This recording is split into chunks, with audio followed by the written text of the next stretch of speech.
So, today's topic is alternative assessment in TEFL, alternative assessment in teaching English as a foreign language.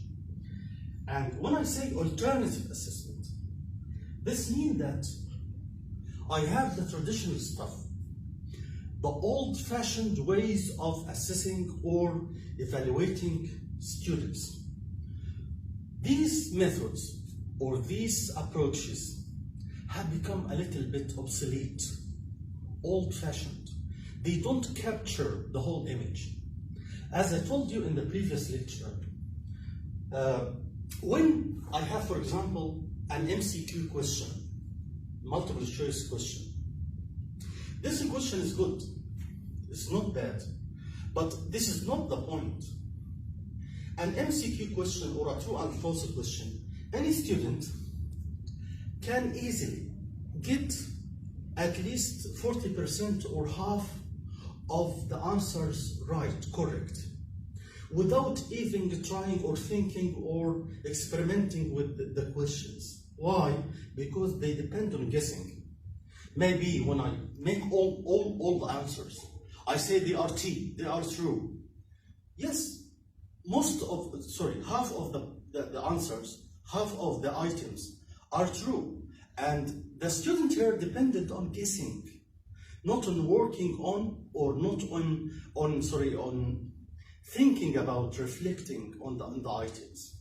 He simply chooses, for example, A, B, or C, or D. He might choose all of them A, and he will get a score.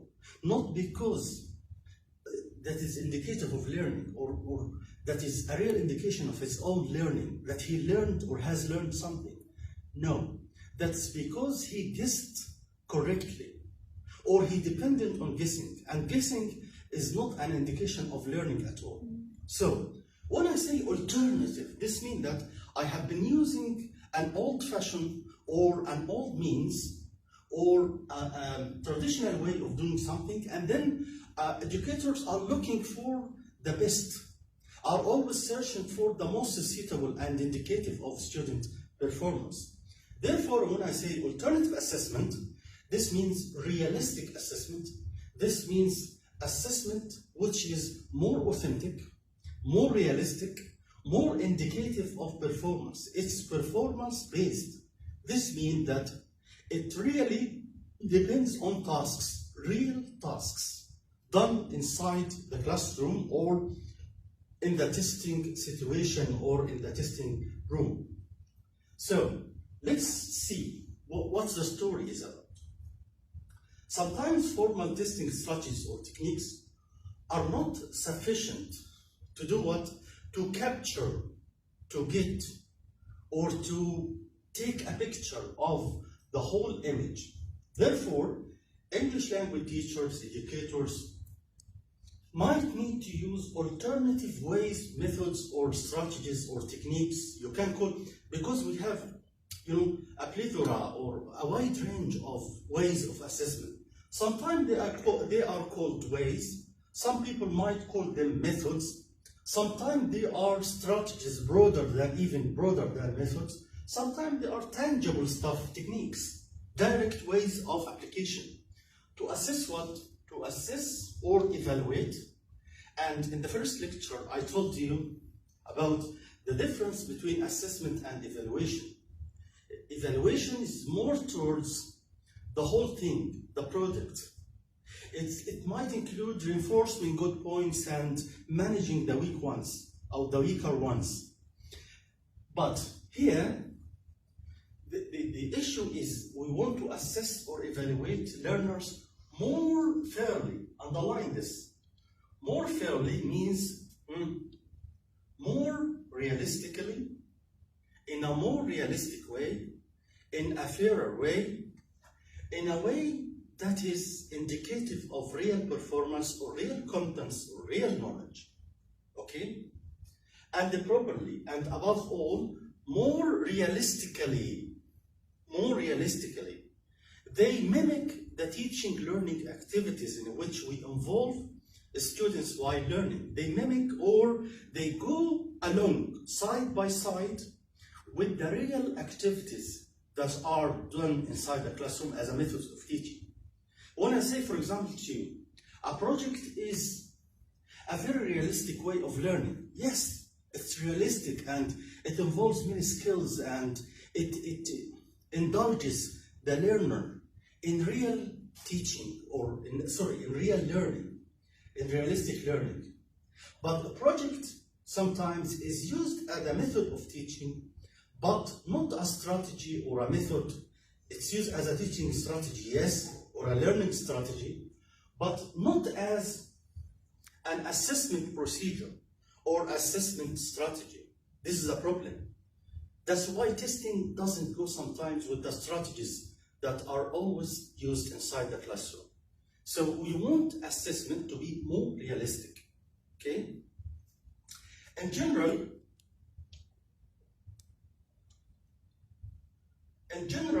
alternative assessment refers to any goal-oriented and focus on the word goal. Because if something does not have a goal or aim, this thing or that practice is meaningless. Any task is goal-oriented. There is a purpose beyond doing the task. The task involves doing something with a purpose in mind. So, assessment refers to any goal-oriented form or technique that can be used while teaching during the English class that should involve, and this is part of my style, I always make any keyword, I always make it in bold. Why? Because I want you to understand that this is a very important word here. This is a very important and significant word that you should consider in the text here. So that should involve, should indulge, okay, learners in real performance. You can underline real performance because it's very important for alternative assessment. Like, for example, hands-on activities. When I say hands-on, this means that our hands are on, not off. Okay? Our hands are working. We are doing things with our hands. Your body is involved in the activities. And this might relate to an interesting thing that I studied and made a research or conducted a research about, related to Gardner's MI theory, or Gardner's multiple intelligence theory. In MI theory terms, hands-on activities means indulging your bodily kinetic intelligence, indulging your body in any activity. Your hands are not off, are on. So it's hands-on activities. Oral production, okay, not only written. This goes contrary to written only. No. There are also oral stuff as well. Dramatization, dramatize, means to turn things into drama or to employ drama in understanding some concepts. Physical movement, this is related also to hands-on activities or related to the bodily kinetic intelligence. Thus, using multiple or alternative ways or techniques of language learners' assessment would be beneficial in many ways. This will be useful in many ways. How? In what way? How using multiple or alternative ways or techniques of language learners' assessment would be beneficial. How? First of all, it will ensure fairness. Didn't we say that we need to treat our students fairly? And part of this fair treatment is related to assessing them, evaluating them. So when we evaluate them using the multiple assessment or alternative assessment procedures or methods, we ensure that they are treated fairly. So ensuring fairness, especially as far as learner differences, talents, varying styles are concerned. And this gets us back to MI theory, Gardner's multiple intelligence theory. Have you heard about it? This means that there are many intelligences inside the human mind. It's not just the logical, mathematical intelligence, verbal, linguistic, no. There are many other intelligences, which we normally call talents. They are real intelligences that was approved by research. The next thing, achieving meaningful and relevant learning. When learning is situated, knowledge is co-constructed, is not independent of real performance, or is not independent of reality. So as far as knowledge is associated with reality, real goals, real settings, real context, then likely meaningful learning or relevant learning will be achieved. That's to say, we let our students think outside the books, not always inside the books in traditional ways. The second thing, measuring a wide range of students' knowledge, understanding, competencies, and skills. If we employ alternative assessment, multiple assessment procedures, realistic or authentic ways of assessment, more likely we will measure a wide range of students' knowledge, understanding, competencies, skills, performance, etc. Okay? The next one, enabling teachers and policymakers to do what? To take realistic, evidence-based decisions. Policymakers on the top of the hierarchy need evidence of, for example, students' needs. They need evidence that there are some problems related to achievement, for example, or linguistic performance are already there. So these tangible assessment procedures or ways might provide policymakers with that evidence. Next one, enabling teachers to improve teaching performance and changing their strategies. How can I improve myself? I'm taking this video, for example, mainly to review it again and see to what extent I succeeded or I managed to deliver that lecture. What my strong points are, what my weaknesses are, how can I work better, how can I improve myself. There must be some evidence. When I watch this video later on, I might get acquainted with some ideas, some reflections. I might go through a reflective process so as to improve my performance as a teacher. If you don't reflect upon what you are doing, you are unlikely to improve anything. You will be lagging behind, not going ahead. Ensuring learners' active learning and performance.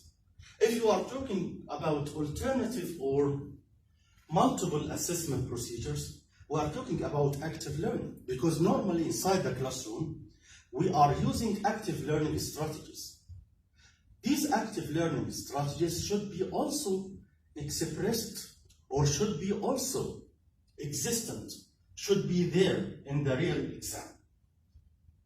Next one, making students apply theoretical linguistic knowledge in real situations in context. If they are not involved in active assessment methods or in methods that indulge their active side or hands-on activities, they will not be able to, you can say, go functionally, more functionally. There is a difference, as I told you last time, between theoretical linguistic knowledge, maybe in another course, second language acquisition course, models of second. Okay, so theoretical linguistics means linguistics in terms of theory and models, but practical or functional linguistics relate to what happens really based on some goals or intentions or real cognitive needs. So this is the difference. Making students apply theoretical linguistic knowledge. We want them not only to know, but to understand, to communicate, to employ, and to work on. So the level of knowledge and understanding, maybe it's limited a little bit because it measures indirectly knowledge, like multiple choice questions. We don't want to measure what I know, but I want to measure also how I employ that knowledge in real cognitive purposes if I'm talking about language. So, next one, creating a friendly teaching or learning environment.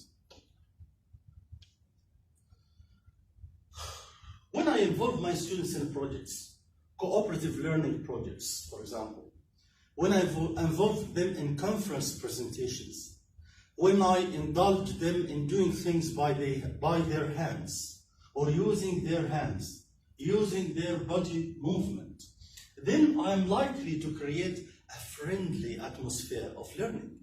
Because if people are working all the time, they are not just listening passively to the teacher to write notes, or like what you are doing now.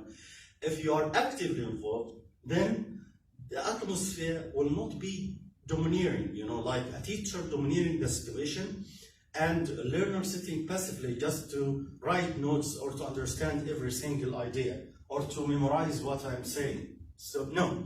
So, this environment, for example, will be achieved by overcoming nervousness. Because when the atmosphere is cooperative, for example, or based on some projects or learning projects, then nervousness is diminished a little bit, reduced.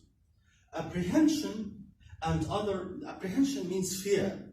Apprehension and other negative feelings associated with the test taking might also be reduced because we have the tension when we take traditional tests. Why this tension?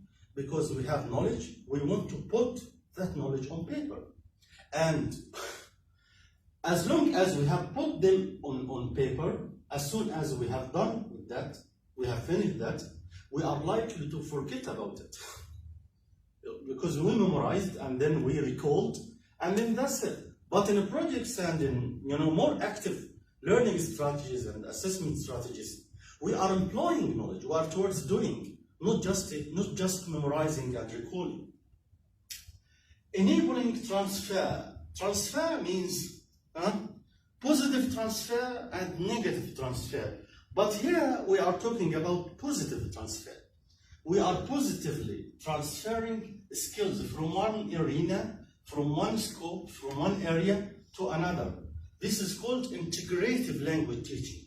When there are many dimensions, many ways of doing the same thing, there are many branches. We are always linking together, linking things together. Okay, we are working. Our minds are actively connecting things together. Improving academic self-efficacy. Self-efficacy معناها بالعربي ايه؟ الكفاءة الذاتية، فعالية الذات، أيا كانت الترجمة.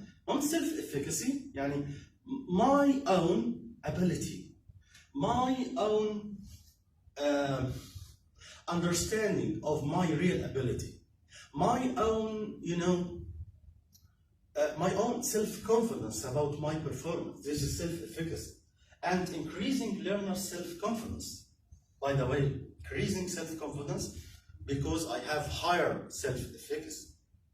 I know how to speak in English, not how to memorize. When I just memorize, this is not giving you self-confidence, I think. But when you are doing, communicating, having a purpose in mind, applying things, working with your hands, dealing communicatively with other people, getting the message across, getting your own ideas out of the books, then you are actively involved in learning. And this will increase your own self-confidence. Next one, developing both teachers and learners, social, linguistic, cognitive, personal, and professional skills. These are mainly the aspects that we are involved in as teachers or learners. We are socially involved as learners. We are linguistically involved because we are learning a language as a topic of instruction and as a means of instruction as well. We are cognitively involved because we have knowledge and we are applying that knowledge. We have personal stuff. We have professionals. We are developing ourselves professionally. Fostering reflection and self-assessment. As long as we are reflecting and assessing ourselves, as long as we are doing such tangible stuff, such performance-based, you can say, assessment procedures, we are also fostering and reinforcing reflection. We reflect upon things. We think deeply about them. And of course, self-assessment. Because when you have a copy of the score on your project, you might see the details and say that I am weak in that, I'm good at that, I'm not good at that, I can't improve myself. This will lead to self-assessment. As a teacher, when I record a video, as I told you before, I can also assess myself. Strengthening both teachers and the students' communication skills and lifelong learning. That might lead to reinforcing, strengthening teachers and learners' communication skills. Because when they are involved in, you can say, cooperative learning, or collaborative learning, or project-based learning, they are likely to communicate knowledge to each other and share ideas. In cooperative learning situations, we have many roles to play. Somebody might be a facilitator, for example. Another one might work as, a presenter to that group or this small group. A third one might be, you can say, evaluator. A fourth one might be timer, person who keeps an eye on time all the time, okay? There are 10 minutes remaining, 10 minutes to go, 30 minutes to go, etc. Actually, there are many alternative assessment strategies, methods, and/or techniques that can be used by learners. These include portfolios and reflective diaries. Portfolio is a file, and each time it could be done electronically or on paper. And each time I add something, each time I make any small work, for example, or write something, or do a project, I always include that in my portfolio. Include the date, the name, and every detail, and then as an accumulative procedure, the teacher might later on review all the papers involved or included in that portfolio, and then give a student a score based on that portfolio, like what I'm doing with you. If you remember, I give you assignments. These assignments will be collected in one file for each of you, and then you will get a score, and that score will be considered in your final assessment. It is 20% of the score. So we are applying this. Okay, content area logs. These are logs, logs. When you have logs, this means that you enter something, you get access to something, and then log, okay? Provide something or write something, and then these logs can be electronically assessed by the teacher. Open-ended questionnaire and semi-structured interviews. This is another strategy. Open-ended questionnaires. Questionnaires which are open at the end. That's what meant by they are not closed, for example. There are areas in which you can reflect and write more reflections in them. They are not strict like the closed questionnaires, okay? Semi-structured interviews mean interviews that have some guidelines or questions. And these questions are not strict, are not final. If, for example, I ask you about something in the interview, if it is completely structured, I will stick to my question and don't repeat it. When I ask you, for example, what are the number of students in the College of Arts and Applied Sciences at Dhofar University? You might reply and say they are 2,000, for example, or 200, or whatever the number is, I don't know it. But if you know the right answer, you will say. But if you don't know the right answer, the interviewer might leave it blank without writing in, because you haven't responded to that, you haven't replied. But when in the semi-structured situations, I can modify or rephrase the question to get an answer. I might ask the question, make it the other way around. For example, you are a student at Dhofar University, aren't you? Yes, I'm a student at Dhofar University. Then, when you come here, do you notice that there are great numbers of people or small numbers? Or yes, I know that there are not so many students here at the university because it's a special university, a private university. So I might ask you, in your opinion, in your reckoning, How can you appreciate the number? How suggest or maybe tell me any number that you might imagine. So I don't have, the question strictly answered here. I'm trying to grade the question. I'm trying to rephrase it. I'm trying to pose it, in many different ways. This is semi-structured. So semi-structured have not or has not strictly written questions, strictly stated questions that ask you, and if you don't answer, I will leave it blank. No, semi-structured means that yes, I have some guidelines or some questions, but if the interviewee didn't respond to that question, I might rephrase it, or I might say it, or I might pose it in another way, so as to make it more understandable or more comprehensible. We have also dramatization and role play. This is not new, because you already, as TESOL specialists or as English language teachers, you are really using that inside the classroom, dramatization. This is not the point here. Dramatization, we know it, we already know it, but here, it's the new thing about it is that it can be also used as an assessment procedure or technique. It is used, yes, as an activity, or as part of the lesson, or maybe as part of the activities or the discussion or sections which are related to practical applications of the language. But here, I can ask them to dramatize in the test, to dramatize and role play in the test. To give them, for example, a scenario, and then ask them to spend some time to write roles for everyone, and then dramatize that to me. Okay, give them, for example, 10 minutes preparation, and then 15 minutes to present that, or to make that, or to apply that in reality. Rubrics. Rubrics, it's a kind of grading system. It grades. You remember the rubric that we have studied before? From 1 to 5, and each one expresses a certain level of performance. Level 1, for example, or level 0, might indicate that there is no proficiency in that respect, and that the learner hasn't shown anything related to language accuracy, and no mastery of grammar at all, for example. 1 might indicate that there is very little indications of grammatical competence. 2 might indicate, it's quite well written in terms of grammar, but still it's not perfect. 3, it's moderately written, but not a very good way. Okay. 4, very good, but not perfect. But 5, excellent.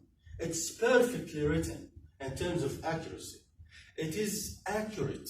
It is 100% accurate, because there are no grammatical mistakes. There are no, these are called rubrics. These are the criteria we might use grading the score of students from 1 to 5, from 0 to 4, okay? So we have many rubrics that we might use. These rubrics are always used in performance-based tests, like the alternative assessment tests. They are also used in some traditional tests. Rubrics is not new. Rubrics are not used only for these purposes. They can also be used traditionally as a way of grading the students' written performance in oral production, for example, while they are interacting with others, to, for example, measure their oral proficiency, etc.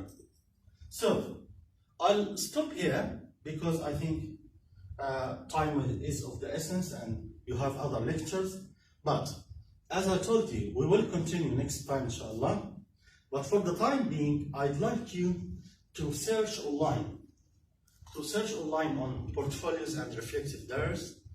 To search, to Google, for example, content area looks and know what they are and what the purposes or intentions or the goals behind using them. You can search define, for example, write define and column, okay? Open-ended questionnaires. You can do that online to get more elaboration on that, okay? Thank you for listening, and I have done it, okay? Thank you, and See you next week, inshallah.